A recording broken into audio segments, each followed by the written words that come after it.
Assalamualaikum warahmatullahi wabarakatuh. Halo sahabat sebuah kisah misteri, kembali lagi bersama saya Rio Wijaya. Terima kasih kepada sahabat-sahabat yang telah mendengarkan kisah misteri yang saya ceritakan. Terima kasih juga kepada sahabat-sahabat yang selalu memberikan dukungan, memberikan support agar channel ini dapat berkembang. Di sebuah kisah misteri kali ini, saya akan menceritakan sebuah kisah yang dikirimkan oleh salah seorang sahabat. Di sini kita sebut saja dengan nama Baim, yang mana beliau adalah seorang polisi. Jadi Baim akan menceritakan kisah misteri atau pengalaman misteri yang dialaminya ketika dia sedang mengungkap sebuah kasus pembunuhan. Nah, di sini kasus pembunuhan yang ditanganinya, alhamdulillah dapat terungkap atas bantuan dari ruh atau arwah korban dari pembunuhan itu sendiri. Jadi bagaimana kisahnya? Simak hanya di sebuah kisah misteri.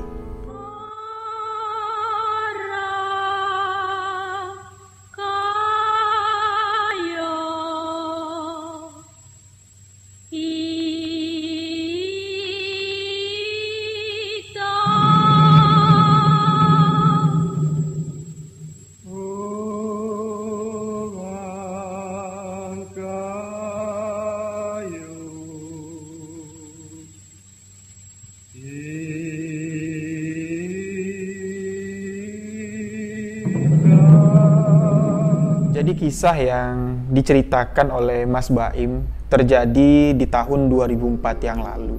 Namun lokasi tempat kejadian sengaja tidak disebutkan oleh Mas Baim karena ini menyangkut profesinya ya. Dan beliau mengatakan juga di tahun 2004 kasus yang ditanganinya ini merupakan salah satu kasus pembunuhan yang cukup menghebohkan.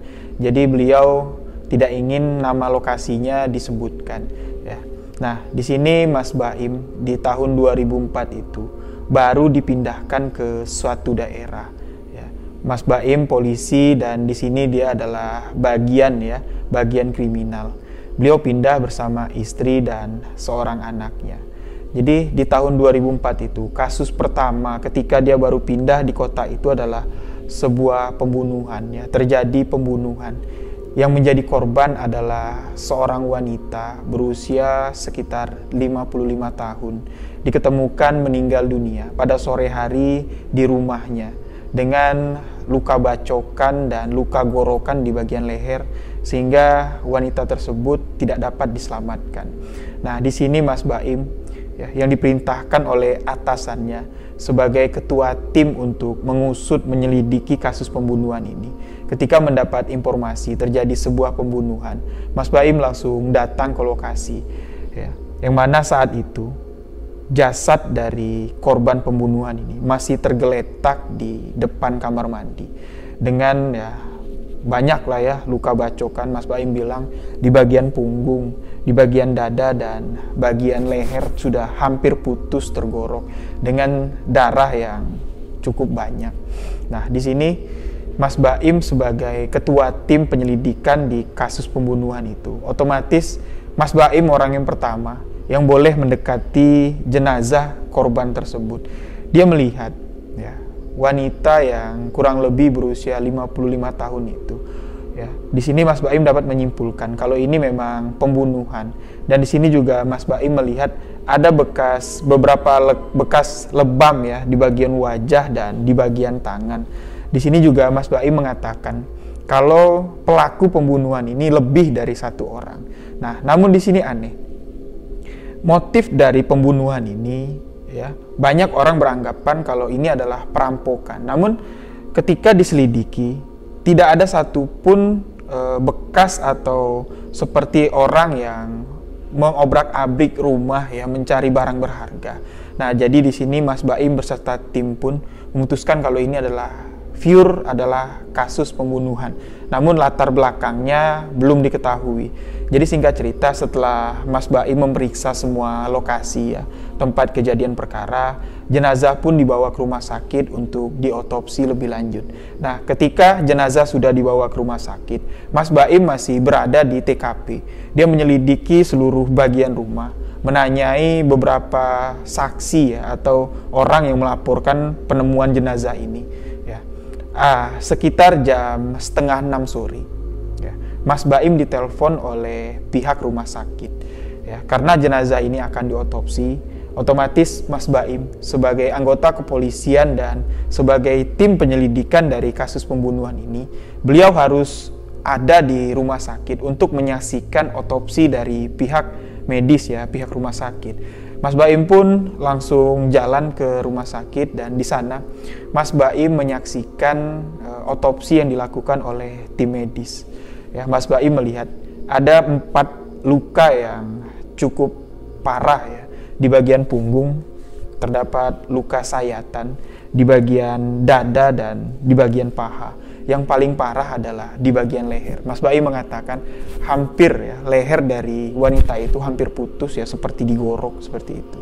Nah, memang apa yang diduga Mas Baim pertama tepat adanya ya. Beberapa bagian tubuh wanita itu memang jadi sebelum dibunuh, wanita ini seperti dianiaya. Bekas lebam di tangan, bekas lebam di pipi, dan bekas pukulan benda tumpul ya di bagian kepala belakang. Nah, di sini Mas Baim melihat seluruh otopsi ya, proses otopsi, dan Mas Baim pun sebagai kepala penyelidikan, beliau membawa pakaian korban untuk menjadi barang bukti. Nah, jadi setelah jenazah dimandikan, luka-luka yang ada di tubuh sudah dibersihkan dan dijahit. Pakaian dari korban pun ya dimasukkan ke dalam plastik dan dibawa kembali ke kantor polisi. Nah, di sini Mas Baim yang sendirian. Karena waktu itu sudah cukup malam ya. Otopsi dilakukan ya kurang lebih hampir 2 jam. Jadi Mas Baim dari rumah sakit menuju ke kantor polisi kurang lebih jam 9 lah. Malam itu Mas Baim mengendarai mobil sendirian. Jadi pakaian yang penuh darah ya, yang masih memiliki bau amis, dibungkus rapi di dalam plastik, diletakkan Mas Baim di bagian belakang mobilnya, di bagian bagasi ya. Nah, jadi Mas Baim bergerak dari rumah sakit sekitar jam 9 malam menuju ke kantor polisi tempat beliau bertugas. Perjalanan memakan waktu kurang lebih 45 menit. Nah, di sini Mas Baim ketika di perjalanan sudah merasakan ada sesuatu yang aneh. Di tengah perjalanan ya, kondisi jalan yang dilewatinya jam 9 malam itu cukup sepi. Hanya ada beberapa mobil lah ya yang berpapasan saat Mas Baim lewat menuju ke kantornya. Di situ Mas Baim merasa bulu tengkuknya seperti merinding. Gak biasa-biasanya. Ya, dia mengatakan ya biasa dia pulang pagi, ya pulang tengah malam. Gak pernah lah dia merasa takut sendirian sedang nyetir mobil.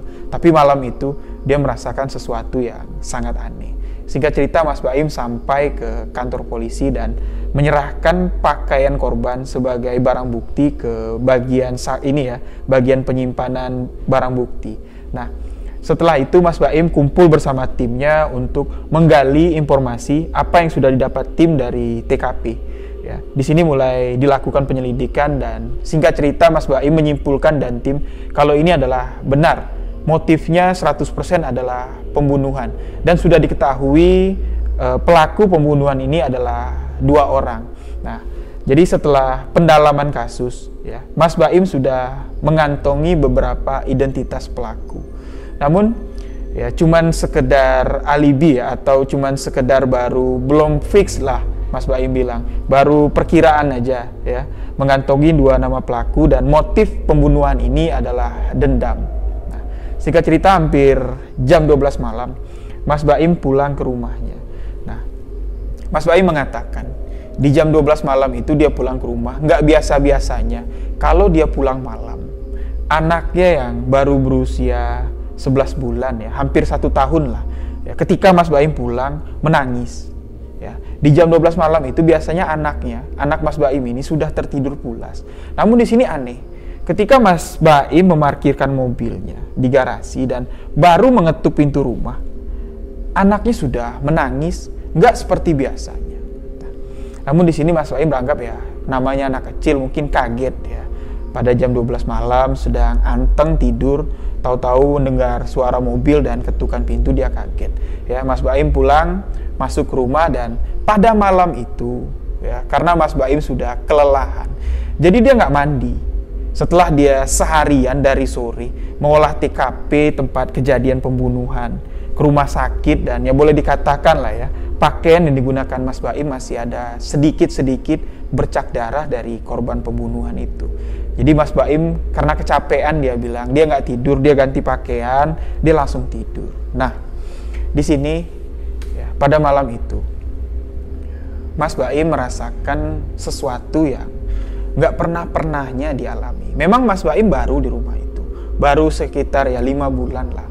Tapi begitu dia pindah ke rumahnya, ke rumah yang baru ini, sama sekali nggak pernah ada gangguan-gangguan yang namanya hal-hal mistis lah, ya, gangguan-gangguan dari makhluk-makhluk gaib.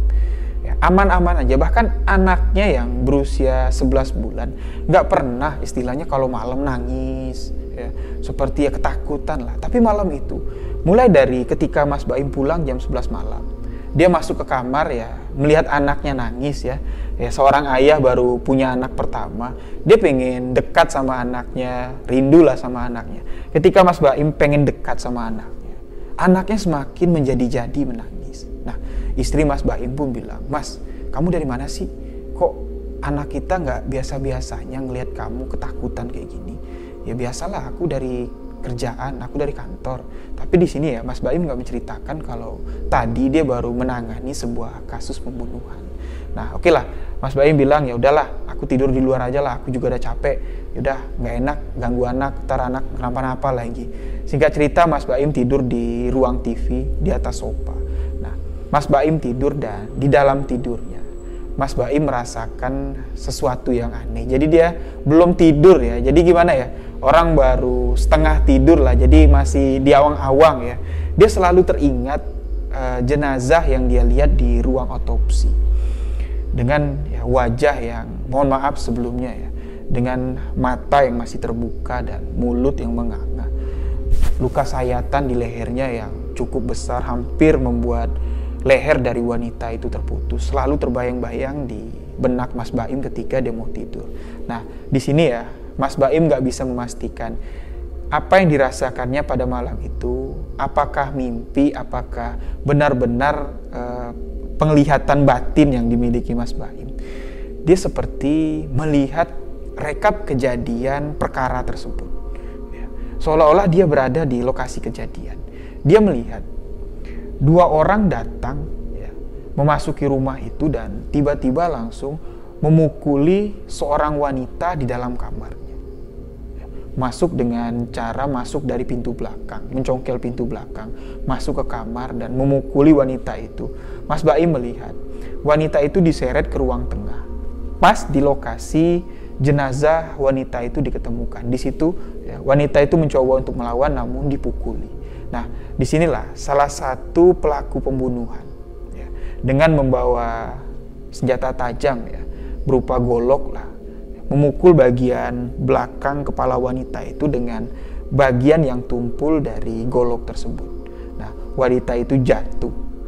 Ketika wanita itu jatuh lah, ya, bagian punggung wanita itu dibacok. Ya.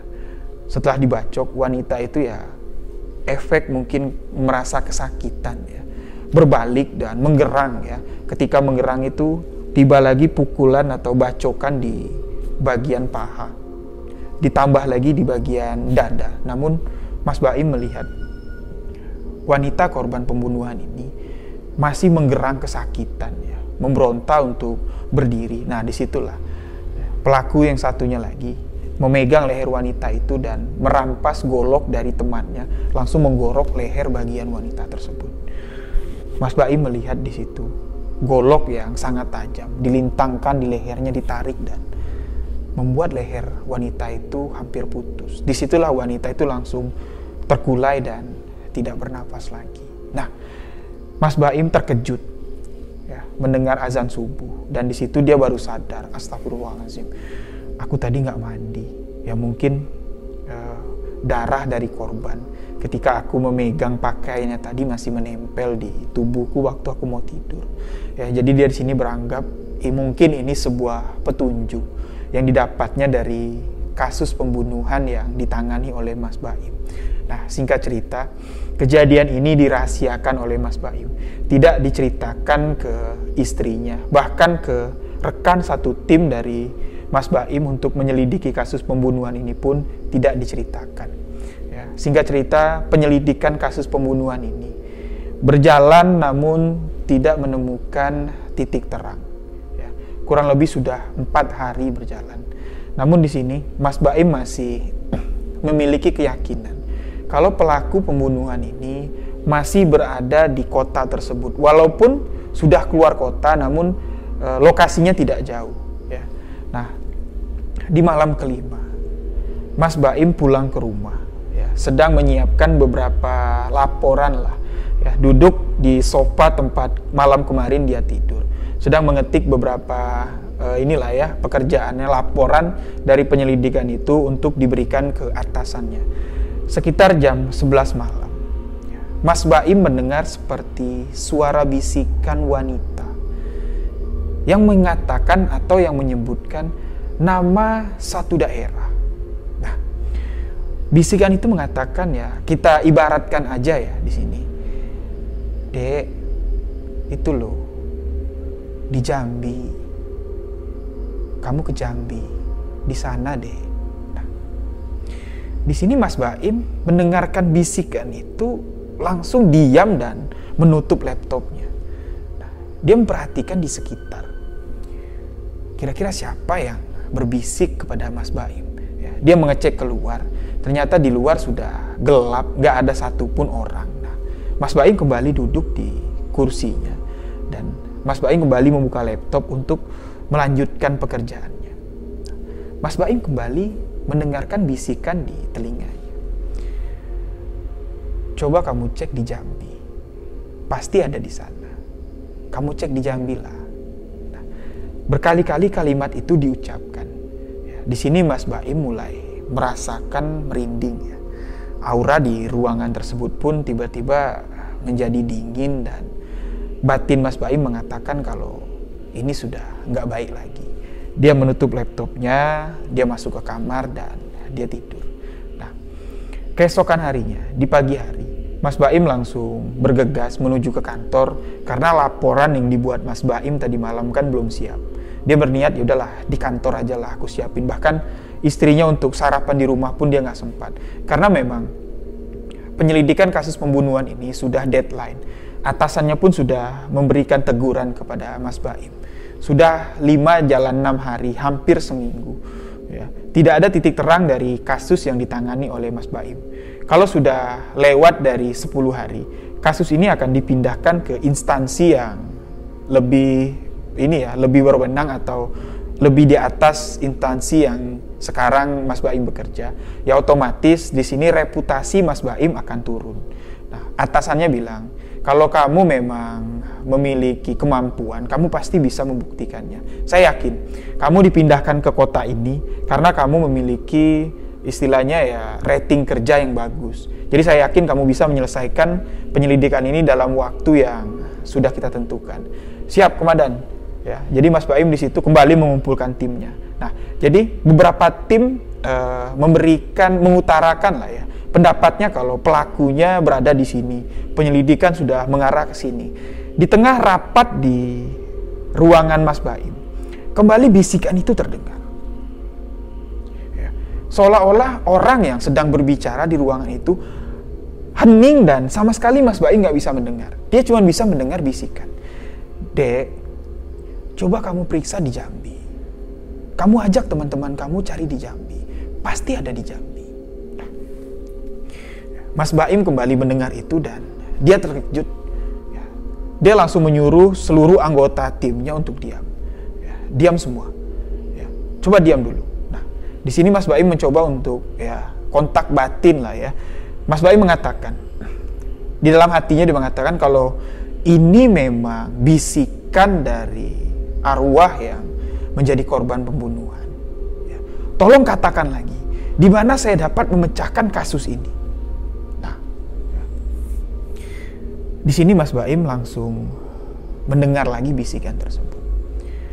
Sekarang kalau kamu ke Jambi, kamu bisa menemukan apa yang kamu cari. Tapi jangan lewat dari petang. Takutnya nanti sudah berpindah. Nah, di sini Mas Baim langsung mengajak anggota timnya. Karena lokasi yang disebutkan atau dibisikkan dari telinganya itu ya, yang didengar Mas Baim, berjarak sekitar, lumayan lah Mas Baim bilang sekitar 4 jam perjalanan. Pagi itu menjelang petang, ya berarti pagi Mas Baim sekitar jam 9 dia bilang. Sekitar jam 9 di kantor. Ya. Untuk menuju lokasi itu sekitar 4-5 jam, jadi dia harus bergegas. Dia membawa tim dan di situ ya, dengan ya dua tim di bawah Mas Baim, dan dia juga sudah menyelidiki dari informasi dari anggotanya yang memang sudah menelusuri tempat yang akan dituju. Nah, gambaran yang akan dituju Mas Baim ini masuk ke sebuah perkebunan warga. Ya. Karena memang pelaku pembunuhan ini dianggap atau terdeteksi lah ya bersembunyi di lokasi itu. Jadi 2 tim disiapkan, ya, tim pengintai dan Mas Baim sebagai tim penyergap sudah disiapkan.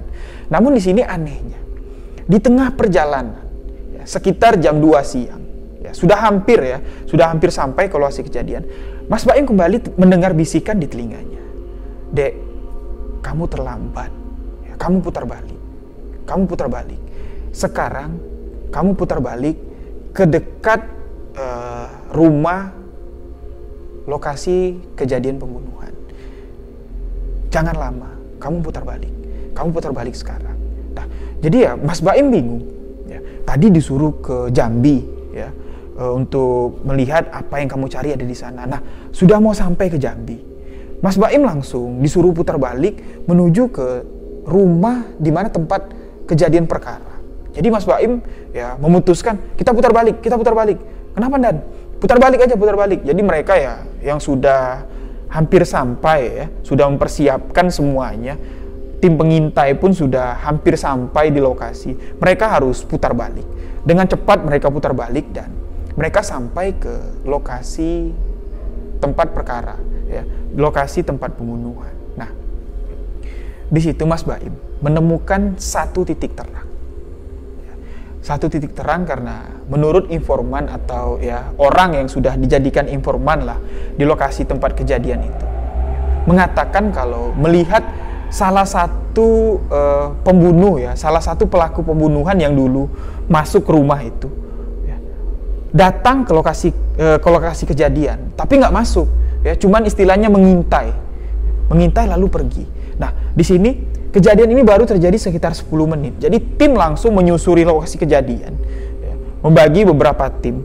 Mas Baim bilang anggotanya yang 2 tim tadi berjumlah 10 orang. Dipecah menjadi 4 tim. Ya, mereka berpencar menelusuri sekitaran lokasi kejadian. Nah, namun di sini tidak menemukan petunjuk. Ya, namun Mas Baim cukup senang lah ya karena mendengar informasi kalau salah satu pelaku pembunuhan itu kembali ke lokasi kejadian. Jadi Mas Baim beranggapan pasti ada yang dicarinya. Ada yang dicari atau ada yang ingin diselidiki di lokasi kejadian tersebut. Ya, secara logika, ya, pelaku yang sudah menjadi buron nggak mungkin berani pulang ke sana, mendekati lokasi kejadian yang jelas sudah dipasang polisi lain dan pasti ya sudah ditaruh beberapa informan untuk memperhatikan lokasi kejadian itu. Mas Baim beranggapan pasti salah satu pembunuh ini tinggal nggak jauh dari lingkungan ini. Nah, ya, jadi singkat cerita, lokasi tempat kejadian pun mulai diperketat. Ya. Intelijen pun ya atau buser ditempatkan di beberapa titik untuk memantau lokasi kejadian.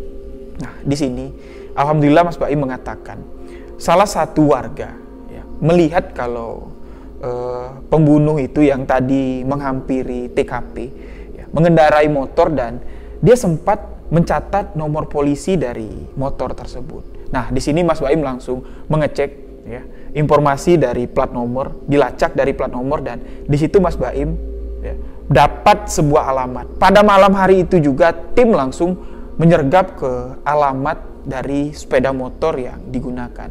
Tapi di sini sayangnya, ya, pemilik sepeda motor itu nggak tahu ya, kalau plat nomor yang ditujunya itu, yang dicari Mas Baim ini adalah plat motor milik dia. Nah, di situ Mas Baim melihat motor yang digunakan pelaku, ya, mohon maaf ya, kita ibaratkan aja ini, ya, pelaku menggunakan motor Scoopy dengan plat nomor 4612.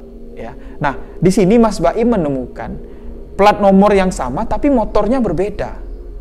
Motor yang ada di rumah yang digerebek oleh tim Mas Baim ini adalah motor Vision.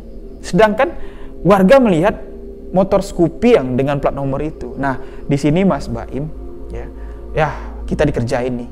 Ya, mungkin pelaku ini memanfaatkan nomor acak dari kendaraan untuk memalsukan kendaraan yang digunakannya. Tapi di sini yang namanya polisi ya memang sudah dilatih untuk mencari jejak ya, menyelidiki, menelusuri setiap perkara. Mereka berasumsi memang benar kalau pelaku bertinggal atau bertempat tinggal satu tempat atau satu daerah dengan pemilik motor yang plat nomornya sama. Nah, di sini mulai ditelusuri hingga kurang lebih sekitar jam 1 malam. Anggota pun ya yang beroperasi pada malam itu ya pulang ke kantor untuk menyudahi operasi pada hari itu. Namun tim dari pengintai masih berkeliaran di lokasi kejadian. Nah, di sini Mas Baim menutup harinya dengan hasil yang cukup ya boleh dikatakan ada titik terang lah, yang selama ini nggak tahu pelakunya lari kemana. Identitas pelaku pun sama sekali tidak dapat dikantongi. Cuman bentuk wajahnya aja lah, karakter orangnya aja yang dapat digambarkan karena ada beberapa saksi mata yang melihat. Namun pada malam itu salah satu pelaku sudah diketahui daerah tempat tinggalnya. Nah, Mas Baim bilang kita siapkan perangkap dan mudah-mudahan perangkap yang kita siapkan ini akan berbuah hasil. Nah, singkat cerita tim dibubarkan. Mas Baim pulang ke rumah. Di jam 1:30 pagi, Mas Baim mengendarai mobilnya sendirian. Nah, di sini Mas Baim memang dia bilang dia lelah dengan pekerjaan, dengan tekanan dari atasannya dan teka-teki dari kasus pembunuhan ini. Dia bawa mobil seperti biasa, namun pada malam itu yang biasanya Mas Baim nyetir dari kantornya menuju ke rumah ya cuman paling lama sekitar 25 menit lah. Tapi di sini hampir 1 jam Mas Baim nggak sampai-sampai. Nah, karena Mas Baim capek ya, dia nggak sadar kalau jalan yang dilaluinya itu ya muter-muter situ aja. Ya, karena dia udah capek dan dia ngeliat jam baru sadar, Masya Allah, hampir 1 jam aku di jalan, kemana aku ini? Nah, akhirnya Mas Baim berhenti di satu titik, ya, duduk di trotoar jalan sambil ngerokok dan memperhatikan sekitar. Ini daerah mana lah ini? Ya, daerah yang asing bagi Mas Baim. Nah, jadi setelah rokokannya habis, Mas Baim naik ke mobil lagi dan Mas Baim mencari jalan keluar dari lokasi itu. Ya, kurang lebih 15 menit, Mas Baim cuma bisa muter-muter aja di situ. Ya, muter-muter dan dia lihat, nah, ini kan tadi tempat aku duduk berhenti. Aku rokokan di sini, kok aku lewat sini lagi? Nah, jam 2 malam, ya, Mas Baim yang dengan kebingungan, nggak tahu ini di mana, mau nanya sama siapa dia juga nggak tahu. Ya, lokasi kejadian itu gelap dan di sini Mas Baim cuma bisa memperhatikan ada sebuah pelang yang di situ tertulis tempat pemakaman umum. Nah, di sini dia baru sadar, berarti kalau tadi, ya, kalau pelang ini ada di sini, aku duduk di situ, berarti dari tadi aku rokokan duduk di depan pemakaman umum. Nah, disinilah dia baru nalar, Mas Baim baru nalar. Tak ingat-ingat katanya. Nah, ini kan makam tempat jenazah korban pembunuhan ini dimakamkan. Nah, disitulah bulu kuduk Mas Baim merinding, yang dia bilang banyak kasus pembunuhan yang dipecahkannya, tapi ya inilah yang paling dia bilang paling menyeramkan. Ya, dia cuma mengatakan dalam hati, mohon maaf ya Bude, ya dia mengatakan Bude karena almarhum ya sudah berumur 55 tahun dan dia mengatakan mohon maaf Bude, sampai hari ini Baim belum bisa menemukan pembunuh Bude. belum bisa menyelesaikan kasus ini, tapi Baim yakin selama Baim menangani kasus ini, Bude hadir membimbing Baim. Ya, tapi Baim minta sama Bude, malam ini Baim pengen pulang. Baim capek. Ya, Baim pengen istirahat dan besok Baim akan mencari lagi informasi siapa pelaku pembunuhan yang tega menghabisi nyawa Bude. Dan Mas Baim pun langsung masuk ke mobil, menancap mobilnya dengan kecepatan tinggi. Nah, di sini Mas Baim nggak tahu arah jalan kemana, tiba-tiba dia bisa keluar dari tempat itu dan sampai ke rumahnya. Jam 2:30 pagi baru dia sampai ke rumah. Nah, di sini istrinya yang melihat kondisi Mas Baim yang sudah kacau, dia nyuruh, "Ya wes Mas, kamu duduk di sini, aku masak air. Kamu mandi dulu, jangan kayak kemarin-kemarin. Kamu keluyuran entah kemana, ya, ke rumah sakit, ke TKP kamu nggak mandi, sampai anak kita nangis-nangis. Kamu tunggu di sini dulu, aku siapin air hangat, kamu mandi." Jadi jam 2:30 pagi itu, Mas Baim duduk di sofa yang biasa dia duduk, ya, di sofa di ruang tamu, sedangkan istrinya masih masak air di dapur. Mas Baim duduk dengan lelah, dia bilang. Di situ dia cuma bisa beristighfar, astagfirullahaladzim, astagfirullahaladzim, astagfirullahaladzim. Karena batin Mas Baim sudah nggak kuat lagi. Ya. Teror dari sosok yang almarhum ini semakin membuatnya tertekan. Dan di sini Mas Baim kembali berucap, "Ya wes lah Bude, kalau memang Bude mau bantu Baim, ya, kalau memang Bude ada di sini sekarang, ya Bude wes lah, duduklah di sini, duduk sambil Baim. Ya, bilang, di mana Bude? Orang yang tega membunuh Bude." Ya, di sini Mas Baim mengatakan, setelah dia mengatakan itu, sosok wanita duduk di sampingnya. Sosok wanita dengan menggunakan baju yang sama persis dilihat Mas Baim, ya, di tempat lokasi kejadian pembunuhan. Dengan bekas jahitan di bagian leher, ya, dengan ya, wajah lebam. Ya. Di situ wanita itu mengatakan kepada Mas Baim, "Besok kamu kembali lagi ke daerah Jambi. Kamu masuk ke lokasi perkebunan. Ya. Di situ ada sebuah rumah kosong yang sudah lama tidak ditempati. Sekilas rumah itu hampir roboh, tapi di belakang rumah itu, di belakang rumah besar itu, ada sebuah gubuk. Nah, di dalam gubuk itulah salah satu pelaku pembunuhan ada di sana. Besok pagi-pagi sekali, kamu pergi ke sana." Jadi ya, Mas Baim melihat sosok itu jelas, duduk di sampingnya.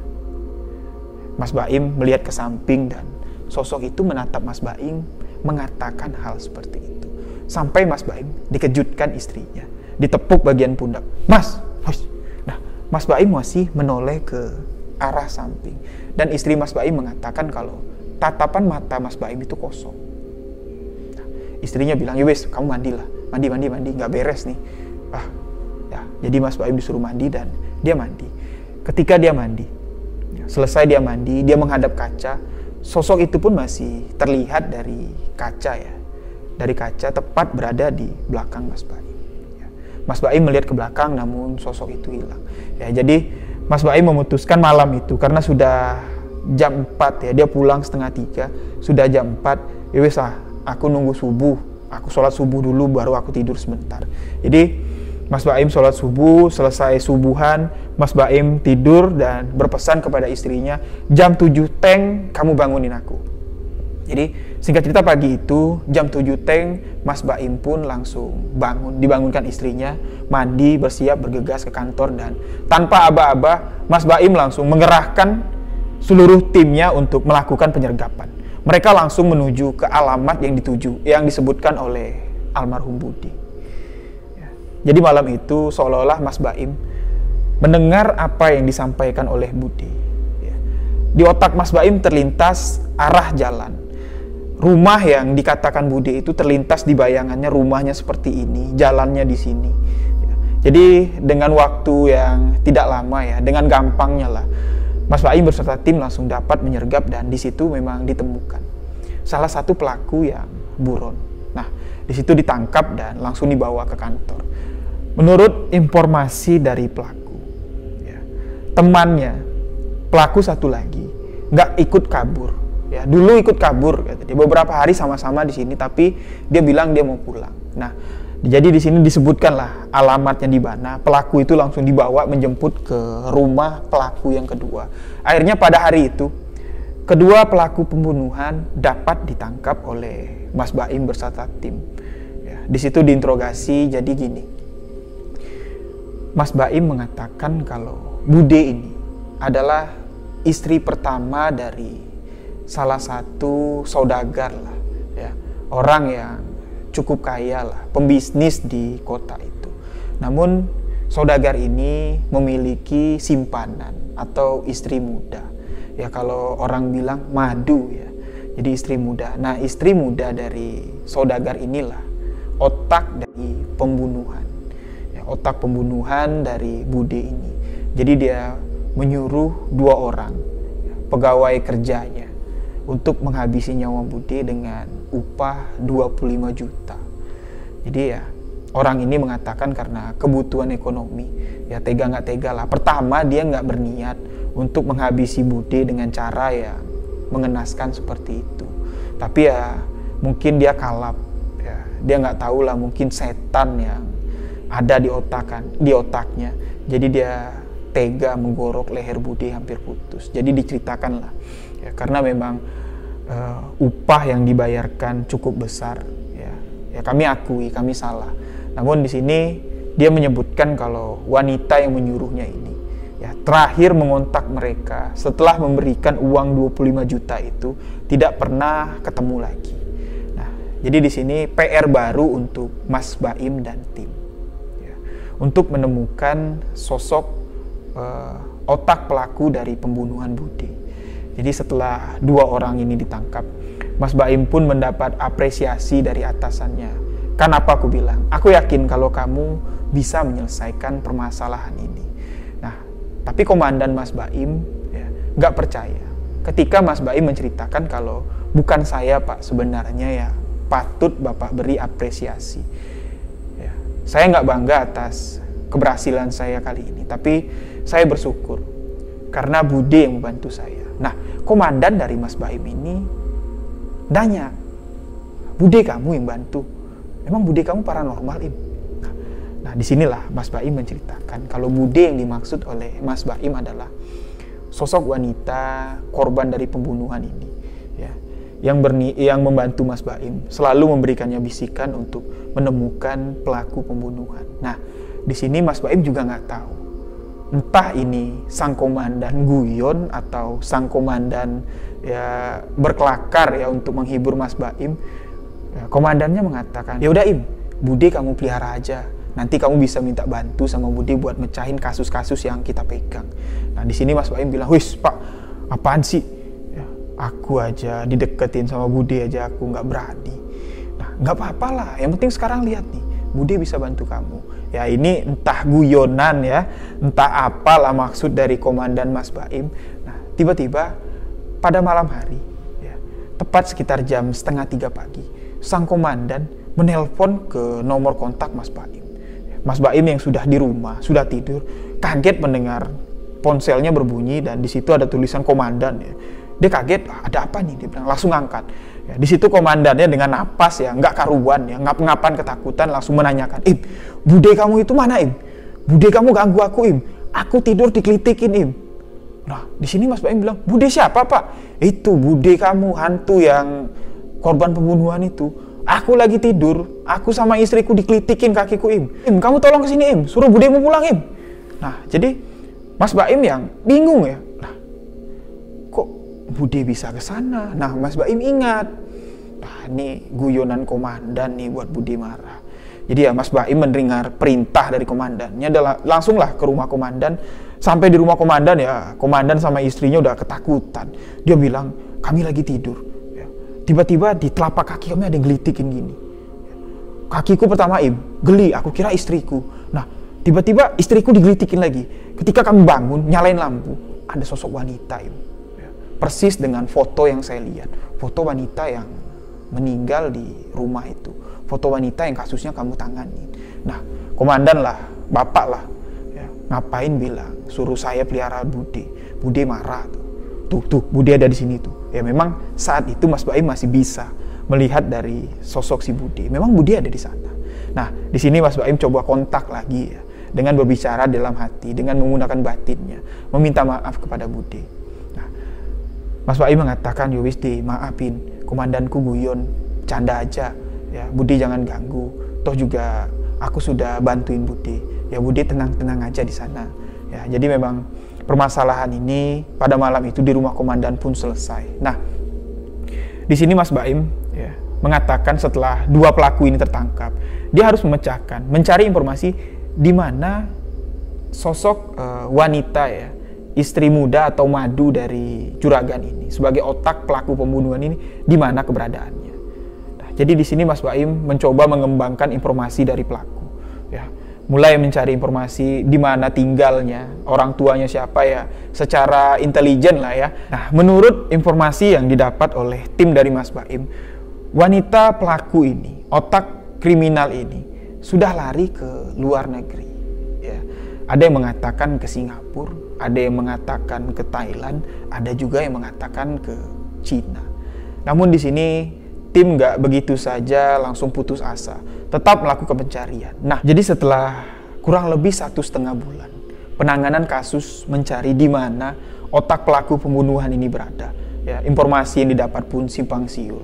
Nah, hampir masuk di bulan kedua, Mas Baim ya boleh dikatakan dapat jackpot lah. Jadi timnya sebenarnya nggak sengaja ya, mendapatkan informasi kalau wanita yang buron ini berada di rumahnya. Baru pulang ya, jadi ada informan yang mengatakan melihat wanita itu turun dari taksi dengan membawa 2 koper besar masuk ke dalam rumahnya. Jadi setelah mendapat informasi itu, tim pun langsung datang menyergap rumah wanita tersebut.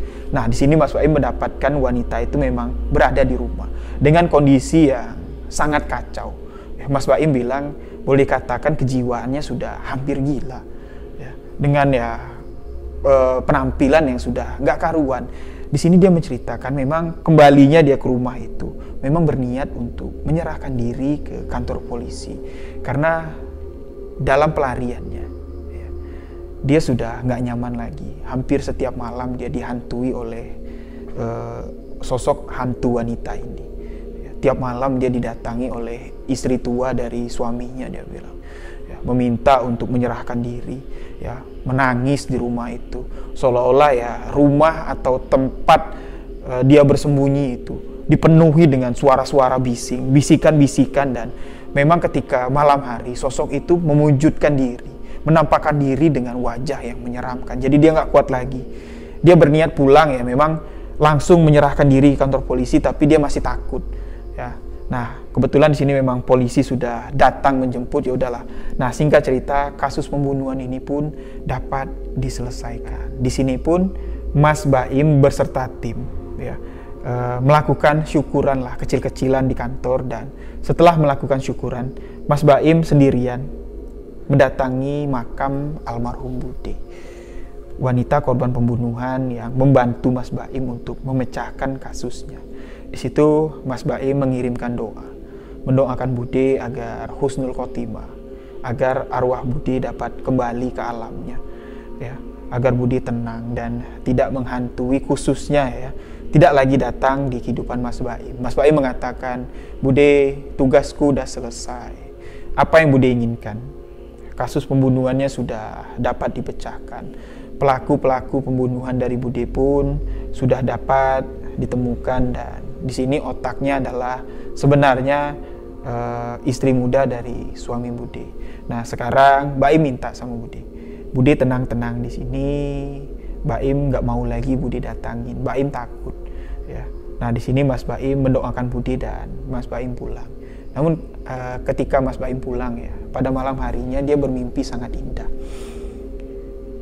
Dia bermimpi sangat indah, didatangi sosok wanita yang sangat ayu, berusia 55 tahun dengan penampilan ya sangat elegan, sangat ramah, dan mengatakan, "Im, makasih Im, Bude makasih sama kamu."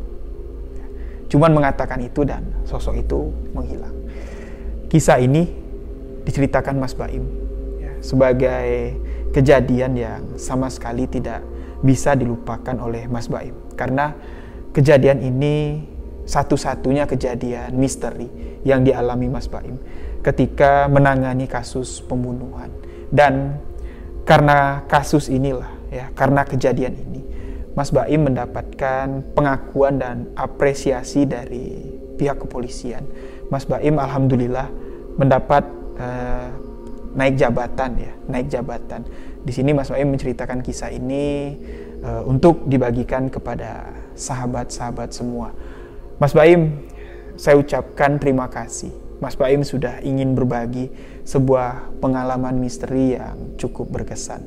Untuk sahabat-sahabat semuanya, terima kasih sudah mendengarkan kisah misteri yang saya ceritakan, sudah memberikan komentar untuk mensupport channel ini, sudah banyaklah, ya, berkontribusi, memberikan semangat kepada saya untuk menceritakan kisah misteri, sudah memberikan like, apalagi sahabat-sahabat yang sudah mendukung channel ini dengan cara mensubscribe. Saya ucapkan terima kasih. Mohon maaf jika ada kesalahan kalimat-kalimat yang saya ucapkan, karena ya saya akui untuk bahasa Indonesia memang saya kurang fasih. Maklum sebelumnya saya orang desa, saya orang Jambi, ya. Jadi ya memang bahasa Indonesia yang saya gunakan sedikit baku, karena saya juga masih belajar menggunakan bahasa Indonesia yang baik dan benar. Tapi mudah-mudahan, ya, bahasa yang saya gunakan adalah bahasa yang sopan santun. Jadi mohon maaf, masih banyak kekurangan dalam video-video yang saya sajikan. Dan saya ucapkan terima kasih. Dengan kekurangan ini, sahabat-sahabat masih mau mendengarkan, masih mau menonton video-video yang saya upload. Terima kasih. Semoga kebaikan sahabat-sahabat semua digantikan dengan kemurahan rezeki panjang umur, dilimpahkan rahmat dan rezeki panjang umur, ya, dilindungi oleh Allah SWT, keluarga-keluarga sahabat semuanya diberikan kemakmuran. Saya Riwijaya mengucapkan wabillahi taufik walhidayah. Wassalamualaikum warahmatullahi wabarakatuh. Salam sebuah kisah misteri.